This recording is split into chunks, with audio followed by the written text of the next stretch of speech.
오늘 아침 우리에게 주시는 하나님 말씀은 시편 14편 1절로 7절까지의 말씀입니다. 시편 14편 1절로 7절까지의 말씀을 새번역 성경으로 봉독합니다. 어리석은 사람은 마음속으로 하나님이 없다 하는구나.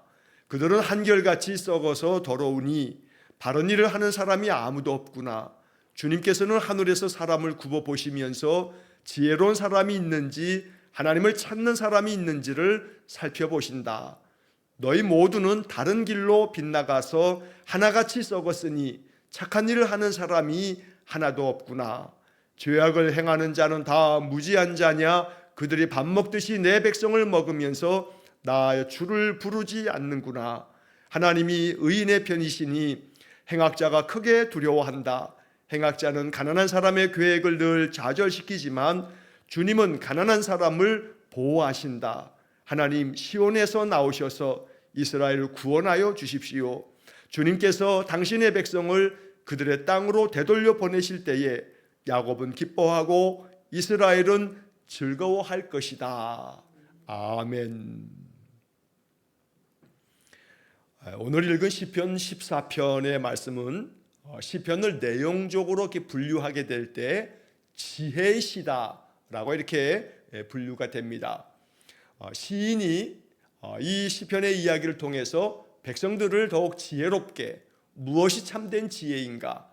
참된 지혜는 여호와를 경외하는 것이 지혜의 근본이라 하는 잠언의 많은 말씀들처럼 시편도 역시 마찬가지로 우리로 하여금 지혜로운 삶을 살아가는 것이 무엇인가?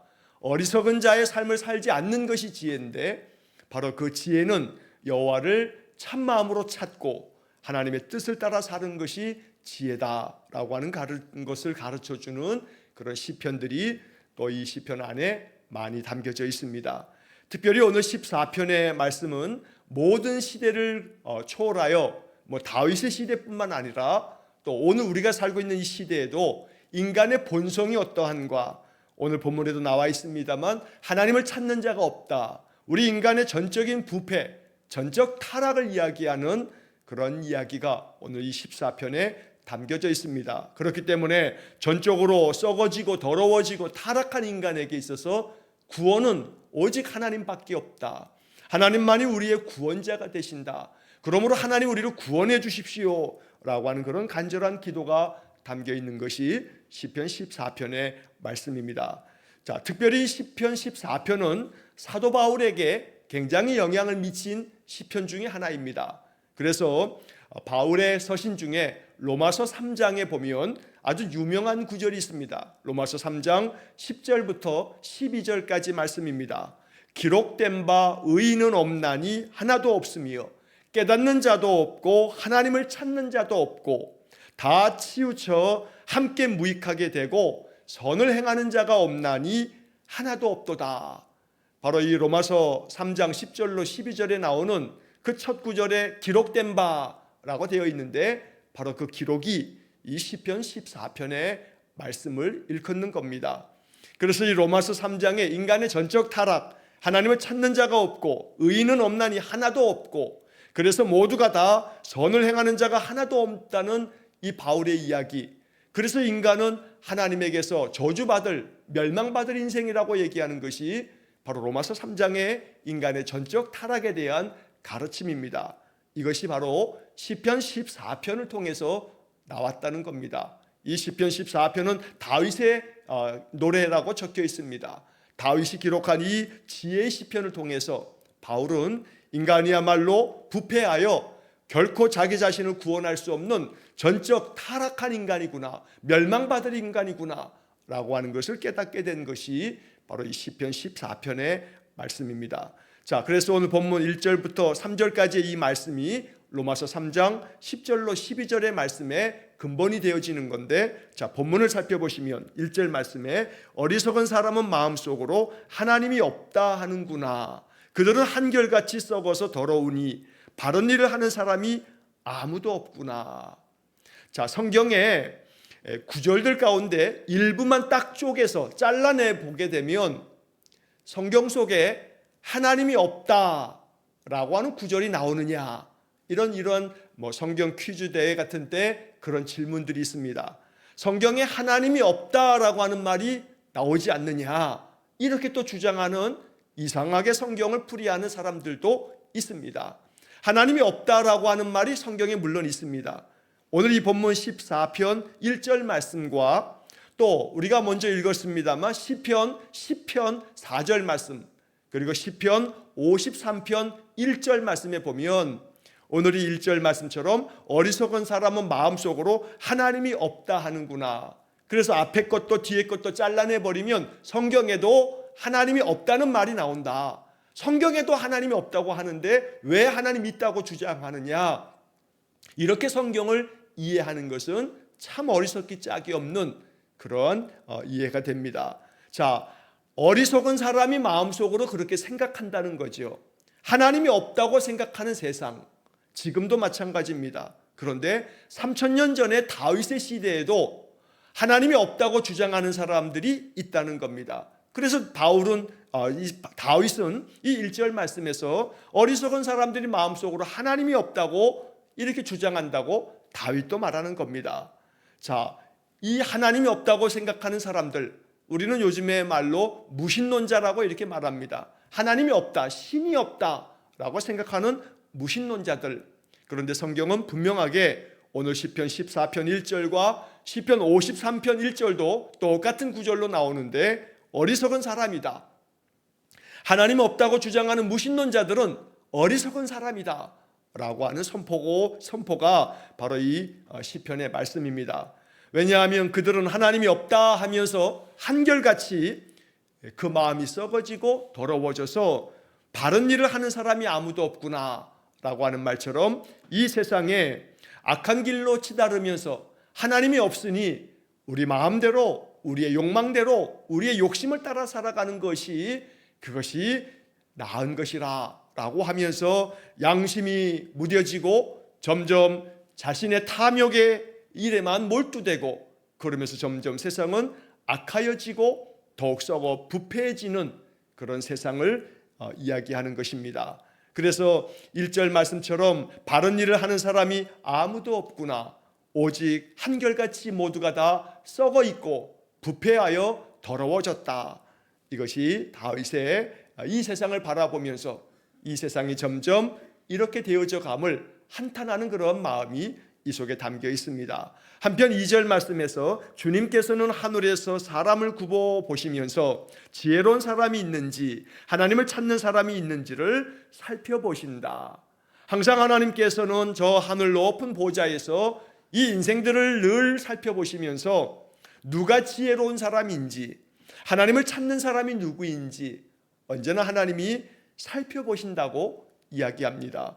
우리는 2절 말씀을 읽으면서 그렇게 하나님이 이 세상 가운데 하나님 찾는 사람을 찾으실 때 바로 내가 여기 있습니다, 내가 하나님을 찾고 늘 하나님 내 삶에 계심을 고백하는 그런 지혜로운 사람입니다 라고 이렇게 고백하는 그런 믿음의 삶을 살아야겠습니다. 언제나 하나님 찾는 사람, 하나님 그 사람을 기쁘게 여기시고 그에게 가까이 하시며 은혜를 베푸시는 줄 믿습니다. 오늘도 우리가 이른 아침 깨어서 이렇게 찬송과 기도로 예배하는 것은 하나님 찾는 우리의 삶의 모습입니다. 이렇게 하나님 찾는 사람들의 그 삶 속에 하나님께서 은혜를 베푸시고 또 우리에게 평강 주시기를 간절히 축원합니다.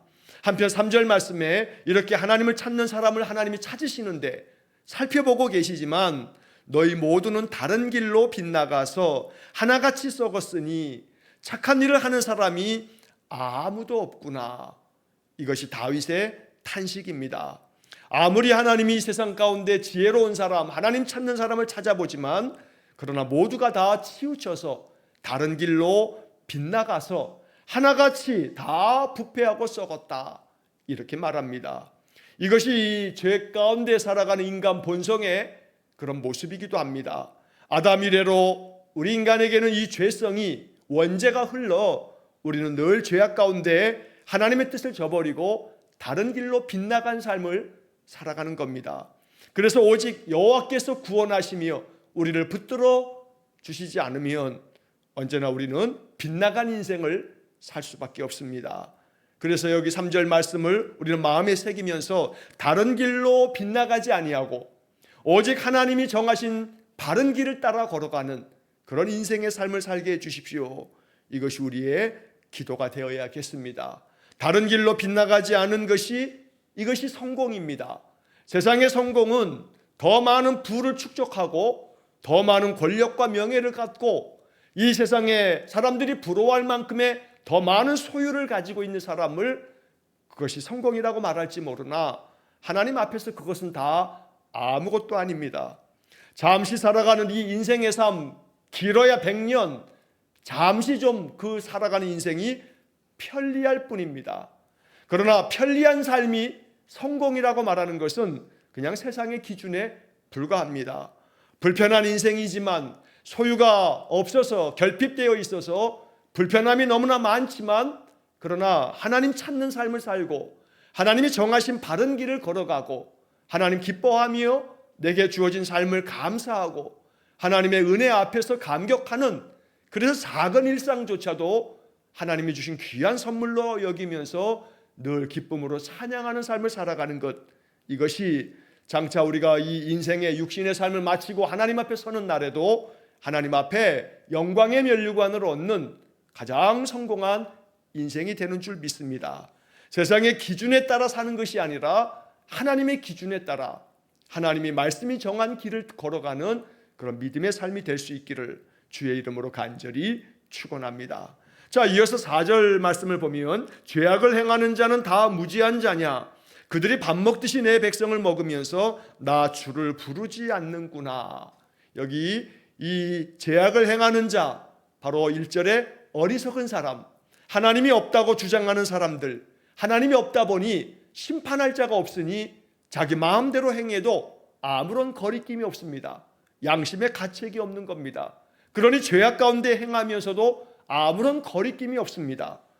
죄악을 행하는 자가 다 무지한 자냐? 알지 못하기 때문에 죄악을 행하는 거냐? 그렇지 않다. 알지만 이 죄가 내가 행하는 것이 죄요 악이라고 하는 것을 무지하기 때문에, 무식하기 때문에 그런 게 아니라 다 안다. 알고 있음에도 이렇게 죄와 악을 행하는 까닭은 하나님이 없다고 그들은 생각하기 때문에 심판자가 없으니 내 마음대로 내 뜻대로 내가 하고 싶은 대로 한들 무슨 상관이 있느냐, 이렇게 여기면서 사는 것이다. 그러므로 죄악을 행하는 자들이 무지한 자가 아니지만 그러나 그럼에도 불구하고 그들의 행위에 대하여 심판하실 여호와를 없다 주장하며 그렇게 불신앙 가운데 있으니 그들은 그 죄 가운데서도 아무런 거리낌 없이 더 악한 일을 행하게 된다. 그래서 그들이 밥 먹듯이 내 백성을 먹으면서, 이것은 가난하고 힘없는 자들을 착취하고 폭력을 행사하는 그런 권력자들, 힘 있는 자들, 가진 자들에 대한 경고의 말씀이기도 합니다. 어리석고 죄악을 행하는 자들이 밥 먹듯이 내 백성을 괴롭히고 착취하고 온갖 고통을 안겨주고 있으니 나 주를 부르지 않는 이 악한 자들, 그들이야말로 어리석은 자들이라. 그래서 5절과 6절에 하나님이 의인의 편이시니 행악자가 크게 두려워한다. 행악자는 가난한 사람의 계획을 늘 좌절시키지만 주님은 가난한 사람을 보호하신다. 지금 잠깐 인생을 사는 이 동안에는 자신들이 강한 자고 자신들이 승리자고 자신들이 가장 잘 사는 것인 줄로 착각하겠지만 그러나 하나님은 의인의 편이시다. 그래서 행악자가 크게 두려워할 심판의 날이 있을 거라 다윗은 분명하게 5절과 6절을 통해서 말씀하는 겁니다. 행악자가 크게 두려워하는 그날은 바로 여호와의 날, 하나님이 세상을 심판하시는 날입니다. 그러므로 하나님의 심판이 없으면 우리가 하나님을 섬기며 의롭게 믿음 가운데서 살 이유가 없습니다. 하나님의 심판은 믿음의 사람들에게는 영광의 날이고 은혜의 날입니다. 왜냐하면 악한 자들이 하나님 앞에서 크게 두려워하며 그들이 행한 대로 보응을 받기 때문입니다. 그러므로 여호와는 의인의 편이시라 하는 이 말씀을 기억하고 또 6절 말씀처럼 주님은 가난한 사람을 보호하신다. 비록 잠깐 이 인생을 사는 동안에는 가난한 사람을 지켜줄 자가 아무도 없는 것 같아도 그러나 하나님의 날, 하나님께서 가난한 자의 편이 되시고 힘없고 연약한 자가 이 땅에서 당한 고난을 주님께서 갚아주시면서 모든 행악자들을 심판하는 그날이 온다. 다윗은 이렇게 5절과 6절의 말씀에서 심판의 날, 모든 죄악을 행하며 하나님을 없다고 어리석게 주장하는 사람들, 이런 모든 사람들이 마지막에는 크게 두려워하게 될 거다라는 이야기를 선포하고 있습니다. 자, 마지막 7절 말씀에서 다윗은 그런 가운데 오직 우리의 구원은 여호와 하나님에게서 나온다라고 하는 이야기를 마지막 결론으로 이야기합니다. 하나님 시온에서 나오셔서 이스라엘을 구원하여 주십시오. 여기서 말하는 이스라엘은 앞에서 있는 하나님이 없다고 주장하는 어리석은 사람들, 가난한 사람들을 압박하고 착취하는 그 힘있는 행악자들, 이 사람들이 아니고 힘없는 가난한 사람들, 연약하여 이 땅에서 많은 고난과 시련을 겪는 사람들, 오직 하나님만을 바라면서 하나님의 은혜를 기다리는 사람들, 바로 이 사람들을 위해서 하나님께서 구원을 베풀어 달라고 다윗은 노래하고 있는 것입니다. 마지막 구절에서 주님께서 당신의 백성을 그들의 땅으로 되돌려 보내실 때에 야곱은 기뻐하고 이스라엘은 즐거워할 것이다. 바로 이 7절의 말씀을 통해서 다윗이 간절히 바라고 있는 소망, 다윗의 간절한 기도가 이 7절에 담겨져 있는 것입니다. 지금은 죄악을 행하는 자들로 인하여서 가난하고 힘없는 자들이 고통을 겪고 있지만, 그러나 주님께서 그들의 삶을 회복시키실 때 그들은 기뻐하고 즐거워할 것이라고 노래한 것입니다. 오늘 이 7절의 말씀과 같이 하나님이 우리의 삶 가운데 오셔서 우리의 마음을 구원해 주시고 우리의 삶을 일으켜 주셔서 우리의 마음에 기쁨과 즐거움이 가득 넘쳐나는 그런 귀한 축복이 넘쳐나기를 간절히 축원합니다.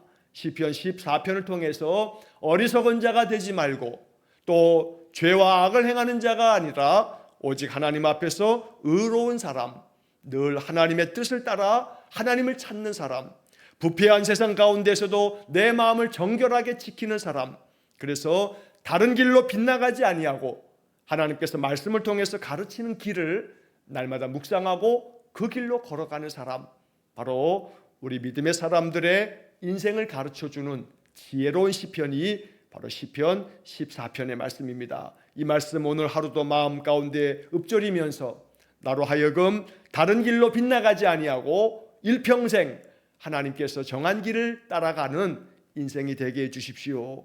이것이 우리의 깊은 기도가 될 수 있기를 주의 이름으로 간절히 축원합니다.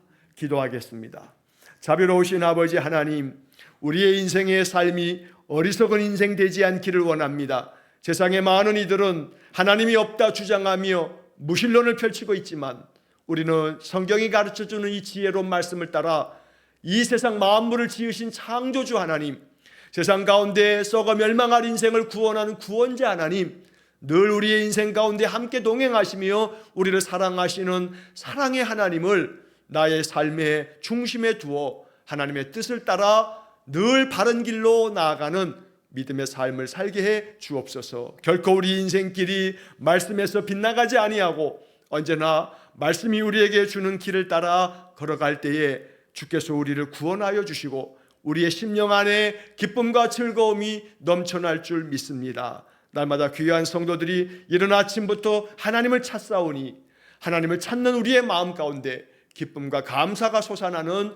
복을 내려 주옵소서. 오늘도 한날의 모든 삶을 주님께 의탁하오며 예수님 이름으로 기도하옵나이다. 아멘. 우리 구주 예수 그리스도의 은혜와 하나님 아버지의 극진하신 사랑과 성령의 교통하심이 날마다 하나님 찾는 간절한 마음으로 주님께 가까이 하는 믿음의 사람들에게 기쁨과 즐거움이 넘쳐나기를 확신하며 기도하는 머리 숙인 귀한 성도들 위해와 저들 가정과 온 가족들 위해 영원토록 함께 하시길 축원하옵나이다. 아멘.